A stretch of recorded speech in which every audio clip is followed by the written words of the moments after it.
All right, get ready, because today we're taking a deep dive into large language models. LLMs? LLMs, yeah, exactly. The tech behind all those chatbots popping up everywhere you look these days. And AI assistants writing code. Yeah, it seems like every day there's some mind-blowing new feat of language generation we hear about. It's true, and for this deep dive, you've given me some really interesting excerpts from a textbook. Oh yeah, this textbook. It lays some really solid groundwork for understanding this whole LLM revolution, you know? It does, it really does. So I think our mission today is to cut through all that technical jargon, try to really break down Like how these LLMs actually work. so how they work, why they've got everyone so excited. And what's happening right now at the cutting edge of LLM research. Exactly. So it's a lot, but buckle up. Buckle up, because we're going to try to cover as much as possible. We are. So let's start with the basics. Okay. What exactly are LLMs?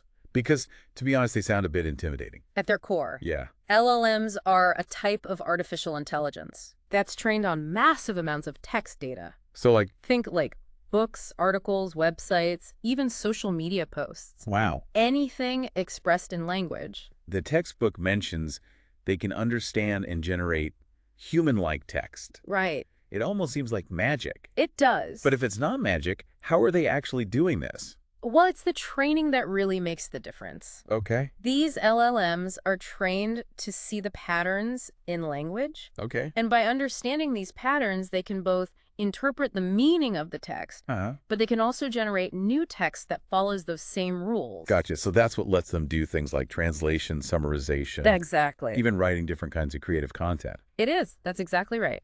So the LLM is learning the underlying structure of language. Yeah, Almost like grammar on steroids or something. that's a great way to put it. Yeah. So one core training task is called token prediction. Token prediction, okay? So this means the model learns by predicting the next word in a sequence. So it builds an understanding of how words relate to each other. So if the sentence is, "It is raining," Right. the LLM might be trained to predict that the next word is outside or heavily. Exactly. But wouldn't that lead to pretty generic and predictable text? Right. Well, how do they go beyond just stringing those words together in a grammatically correct way? Yeah, exactly. That's where pre-training and fine-tuning come in. Okay, I've heard those terms thrown around a lot, but I'm Yeah. not really sure what they mean. So think of pre-training as kind of like giving the model a broad education in language itself. Okay. So you expose it to this massive data set. Uh-huh. It learns those fundamental rules, the grammar and the syntax. So it's like learning the rules of a game before you actually start playing it. Yeah, exactly. Gotcha. And then fine-tuning is where we take this broadly educated model Uh-huh. and we give it specialized training for a particular task. So it's like getting a master's degree in a specific field after you've done your general undergraduate program. That's a perfect analogy. Yeah. Okay, so it's about building a strong foundation first, Exactly. and then you can kind of tailor that foundation to meet specific needs. Yeah. The textbook also mentions BERT, and these generative models like GPT. Yeah. Are these like different species of LLMs or something? Yeah, I think that's a good way to think about it. Okay. So BERT, which stands for bidirectional encoder representations from transformers. Oh, wow. Okay. That's a mouthful. Yeah. But anyway, BERT is an LLM that excels at understanding the meaning of text. Okay. So BERT's like a highly skilled reader, Yeah. able to analyze all the nuances and subtleties of language. So BERT is like the literary critic of LLMs, I like that. dissecting and interpreting meaning. Exactly. What sorts of tasks would it be good for? Well, since its strength is in understanding and extracting information from text. Okay. Things like text classification, question answering, and even sentiment analysis. So it could Yeah. like determine whether a movie review is positive or negative, Exactly. or figure out the answer to a question Yeah, based on a long paragraph of text. exactly. That's impressive. It is. But what about those generative models like GPT? Right. What makes them different? So generative LLMs like GPT Yeah. are all about creating new text. Oh, wow. So if BERT is the reader, GPT is the writer. Okay, so if I gave GPT a prompt like, write a short story about a robot who learns to feel emotions, Yeah, it would actually generate a story for me. that's exactly what it would do. Generative LLMs work by predicting the next word in a sequence. Okay, just like Falsified crooked prediction, Frickin' prediction. but at a much more sophisticated level. Okay. They can generate different creative text formats like poems, code, scripts, musical pieces, email, letters. Ah. And they can also answer your questions in a really informative way, Okay. even if the questions are open-ended or challenging or even strange. This is pretty amazing. It is. But I have to imagine all this power comes at a cost. Training these massive models has got to require a crazy amount of data and computing power, right? You're absolutely right. So the Okay. textbook highlights the concept of scaling up, Okay. which is a critical area of LLM research. Okay. So the bigger the model, Yeah. and the more data it's trained on, the better it performs. At least in theory. At least in theory. So it's just a matter of building bigger and bigger models then. Well, not quite. Okay. It turns out there's a fascinating relationship between data size and model size Okay. that's described by the chinchilla scaling law. Okay. Chinchilla scaling law, break that down for me. All right. What does that actually mean for those of us without a PhD in computer science? Well, the chinchilla scaling law basically shows that while both the size of the model and the size of the data matters, increasing the size of the data set actually has a much bigger impact on performance Interesting. than just increasing the size of the model. So a smaller LLM could actually outperform a larger LLM if it's trained on a much bigger data set. You got it. Wow, that's pretty surprising. It is. So data quality and quantity are turning out to be even more crucial Yeah. than just the sheer size of the model itself. Yeah. And of course, training these massive LLMs still presents massive computational challenges. Oh, yeah, absolutely. So how are researchers managing to train these behemoths? Well, they're using techniques like distributed training, Okay. which basically involves splitting the training process across many computers Uh-huh. or even entire data centers. Wow. So it's like having a team of supercomputers all working together to solve this giant puzzle. That makes sense. Yeah, Well, we've covered a lot of ground here. we have. We've talked about how LLMs are built, Yeah. different types of models, and Yeah. the challenges of scaling them on. Uh-huh.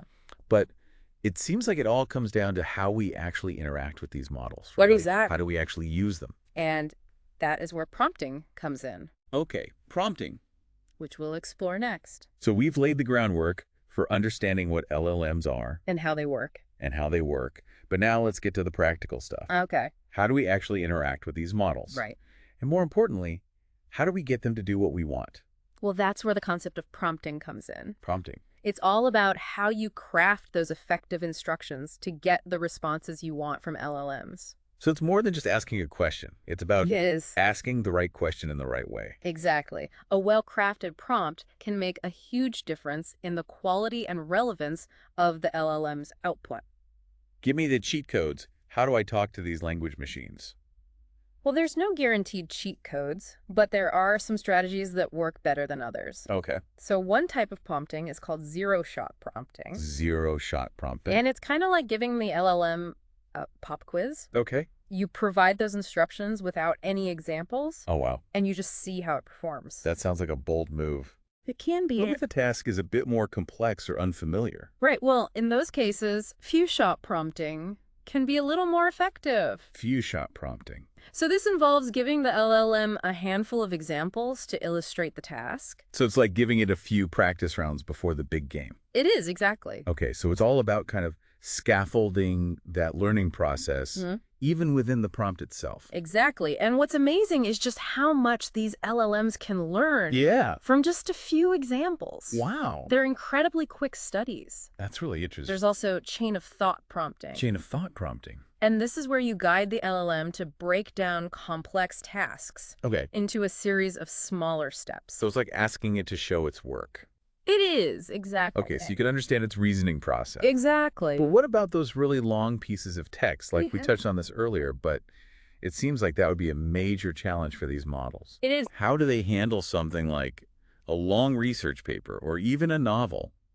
That's a key challenge, you Yeah. know? Imagine trying to read a novel and only remembering a few sentences at a time. Oh, yeah. It'd be impossible to follow the plot or understand the characters, right? You'd be totally lost. Exactly. Totally lost. So researchers have been developing some clever solutions Okay. to address this long sequence problem. Okay. One approach is to use more efficient attention models. Okay, so what does that mean? So instead of trying to process every single word with equal importance, Yeah.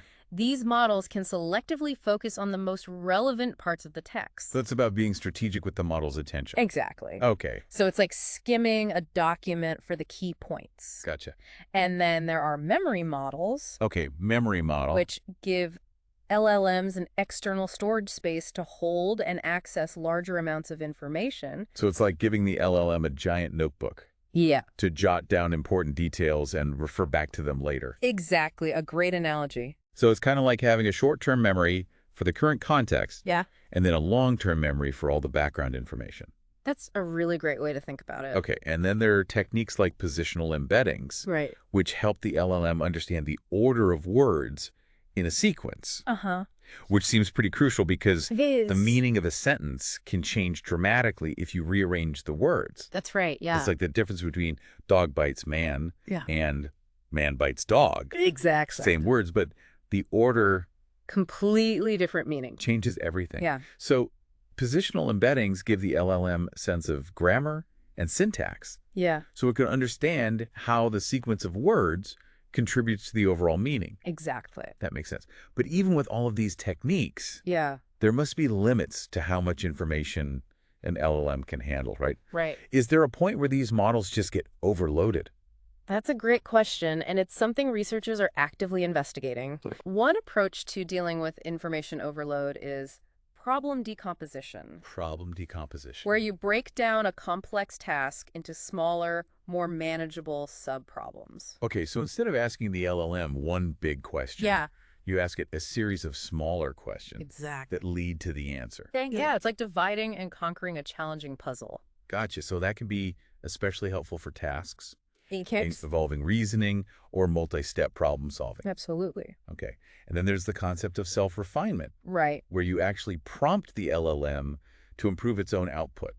Uh-huh. So it's like giving it a chance to proofread and edit its work. Yeah, exactly. So it's like say, okay, you've given me an answer, Uh-huh. but can you polish it up a bit? Yeah, exactly. And LLMs are surprisingly good at this. They are, yeah. You can give them feedback on their initial output, Uh-huh. and they can often refine their responses to be more accurate, more nuanced, Yeah, and aligned with your specific requirements. That's pretty amazing. It's like they have a built-in editor. it is. What about combining multiple LLM predictions? Yeah. Is there a way to leverage the strengths of different models? There is. It's called ensembling. Ensemble. I think of it like a panel of experts all coming together to make a decision. Uh-huh. So by combining those predictions from different LLMs, Yeah. or even from the same LLM with different prompts, Okay. you can often improve the performance and robustness. It's like getting a second opinion, It is. or a third, or a fourth, Exactly. from a team of highly specialized AI consultants. Yeah, a great analogy. So this can be particularly useful It can. for tasks where accuracy and reliability are super important. Absolutely.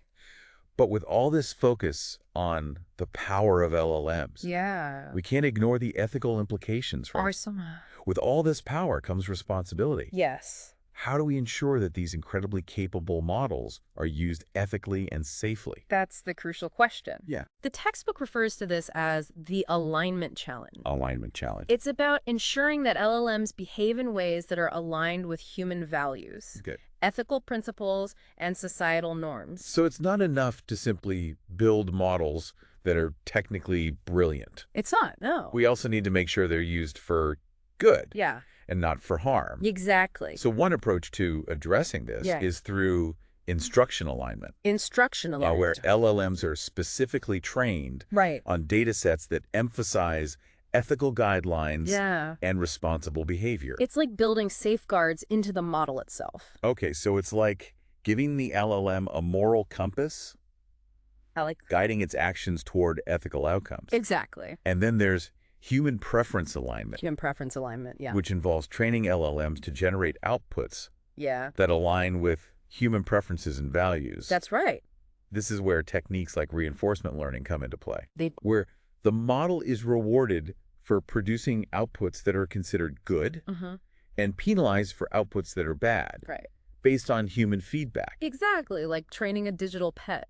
Yeah, but the stakes are much higher, of course. They are much higher. We're talking about AI systems that could have a profound impact on society. Right. So ensuring that they are aligned with our values is absolutely critical. It is. But with all this focus on alignment and ethics, Uh-huh. Are we sacrificing performance? That's a good question. Are we limiting what these models can actually achieve? Well, that's a valid concern. Yeah. But I believe that responsible AI development ultimately leads to more robust and beneficial outcomes. Oh, no. When we prioritize ethics and alignment, we're not just building powerful models. Okay. We're building trustworthy models Okay. that can be integrated into our lives Fine. in a safe and meaningful way. That makes sense. It's about striking that balance It is. between innovation and responsibility. Yeah. Before we move on, can we revisit those long sequences again? Sure. You mentioned earlier that researchers are constantly developing new ways Yeah. to help LLMs process and understand large amounts of text. Right. Are there any other techniques we haven't discussed yet? There are. So we were just talking about all the amazing ways that researchers are helping LLMs handle these increasingly long sequences of text. Yeah, it's really incredible. It's clear these models are becoming more and more adept at processing complex information. Absolutely. But what really caught my eye in this textbook was this concept of in-context learning. In-context learning, yeah. It sounds like LLMs can actually learn new things on the fly, Right. just from the context of a prompt. That's right. ICL, as it's often called, ICL. is one of the most exciting frontiers in LLM research. Wow. Really suggests that these models can pick up new information, adapt to new tasks, Right. without needing that whole retraining process. So they're constantly evolving, It's like- just from the interactions we have with them. Exactly. If I give an LLM a prompt with a few examples of a new task, Yeah. it can figure out how to do that task just from those examples. Yeah, precisely. No additional training needed. No additional training needed. That's mind-blowing. It's incredible. This opens up a world of possibilities for how we interact with LLMs. It really does. Instead of needing a separate specialized model for each task, Right? we might be able to use a single, highly adaptive LLM Uh-huh. for a huge variety of applications. Exactly. Okay, I'm officially in science fiction territory now. I know, it's wild. But seriously, how does this in-context learning actually work? Yeah. What's going on behind the scenes? Well, it's still an area of active research, Yeah. but the prevailing theory is that LLMs are essentially learning to recognize those patterns Okay. and make inferences based on the context they're given. Uh-huh. So almost like they're building a mental model of the task Okay. just from the information in the prompt. So it's kind of like those logic puzzles where you get a few clues Right. and then have to deduce the missing information. Yeah, that's a good analogy. And the more context we provide, Yeah. the better the LLM can perform. Right. It's like giving them more pieces of the puzzle to work with. Exactly. The textbook mentions terms like zero-shot, one-shot, and few-shot learning. Yeah, Are these different types of in-context learning? they are all flavors of in-context learning. Okay. So zero-shot learning Yeah. is the most impressive, Okay. where the LLM can perform a task without seeing any examples at all. Wow. So you just give it those clear instructions, Uh-huh. and it just takes its best shot. That's like a true test of intelligence. It is. But what if the task is super complex or something the LLM has never encountered before? Right. Well, that's where one-shot and few-shot learning come in. Okay. So one-shot learning means giving the LLM just one example of the task, Okay. and few-shot learning means providing a handful of examples. It's like offering a bit of a helping hand, Gotcha. a little scaffolding for the learning process. So it's a way of giving the LLM just enough information to get the idea without having to go through full-blown training. Exactly. And what's remarkable is how much LLMs can pick up It is. from just a few examples. Yeah, Really highlights their capacity for rapid learning and adaptation. absolutely. Okay, in-context learning is definitely blowing my mind right now. I know, it's amazing. It has such huge potential to change how we use AI. It does. But there's another fascinating dimension to in-context learning Oh, yes! that we haven't even touched on yet, Okay. and that's prompt engineering. Prompt engineering. Yeah, okay, I've heard that term, Mhm. but I'm a little fuzzy on what it actually means. Sure. Is it like coding, but for language models? It's not coding in the traditional sense, Okay. but it does involve a certain level of craft and strategy. Okay. Prompt engineering is all about designing the perfect prompt. To get the response you want from an LLM, Uh-huh. it's a blend of art and science, really. So it's not just about asking any old question. No. It's about knowing how to ask the right question in the right way to Exactly. get the LLM to understand what you need. Yeah, a well-crafted prompt can make all the difference Okay. in the quality, the relevance, even the creativity of the LLM's output. So how do we become LLM whisperers? Well, there are no guaranteed secrets, but there are some best practices. Okay. First and foremost, clarity is key. Okay. Be as specific and unambiguous as possible Okay. in your instructions. Gotcha. LLMs aren't mind readers, Right. so don't leave any room for interpretation. So no beating around the bush with LLMs, straight to the point. Straight to the point. Okay. Second, provide context. Okay. The more information you give the LLM about the task and the desired outcome, Yeah. the better it can understand what you're looking for. So context is king when it comes to prompting LLMs. Context is king, absolutely. And finally, don't be afraid to experiment. Okay. Prompt engineering is an iterative process. Okay. Try different approaches, see what works best, Yeah. and refine those prompts over time. So it's like any creative endeavor. It is. It requires practice, experimentation, Yeah. a willingness to try new things. Absolutely. And as LLMs become more sophisticated, Yeah. mastering that art of prompt engineering is going to become an increasingly valuable skill. Well, I think we've officially reached the end of our deep dive We have. into the world of LLMs. That was a lot. It's been quite a journey. It has been. We've explored the fundamental building blocks of these models, We did. delved into that fascinating world of prompting, Yeah. in-context learning. Now we even touched on those critical ethical considerations. We did. And we've only just scratched the surface. Just the beginning. The field is evolving so rapidly it's hard to keep up. It is, yeah.